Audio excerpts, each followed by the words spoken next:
La mort, c'est notre dernier voyage. Enfin, c'est ce qu'on dit, car une fois le cercueil fermé, les Maccabées ont tendance à ne pas beaucoup bouger. Mais attention, parfois ça arrive, et ces histoires de fantômes deviennent alors une affaire de géographe. Les morts, ça bouge encore, c'est le projet du jour, bienvenue.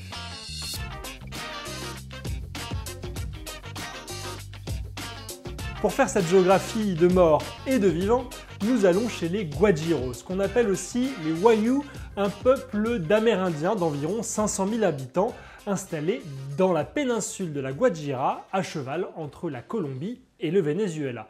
Cette péninsule, c'est leur territoire ancestral, le lieu où s'affirme leur culture. Et parmi les traditions importantes, il y a le culte des défunts, avec une particularité, quand on est Guajiro, on meurt deux fois. La première mort, c'est la séparation de l'âme et du corps avec un enterrement classique dans le cimetière le plus proche du lieu où vivait le défunt. L'âme attend alors son jugement pendant 10 ans entre la terre et les cieux.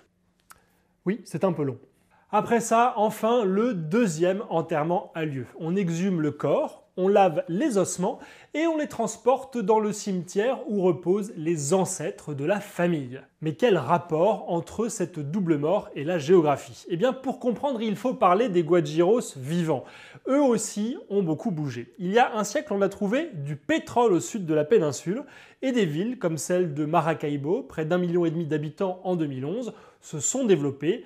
Elles ont attiré beaucoup de main-d'œuvre. Les Guajiros sont partis s'installer eux aussi dans cette zone où ils vivent désormais en grande majorité.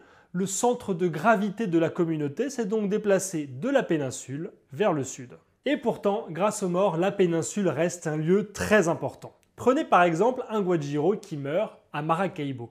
Son premier enterrement ne peut commencer que si les proches du défunt sont présents où qu'ils habitent, Maracaibo ou la Guajira.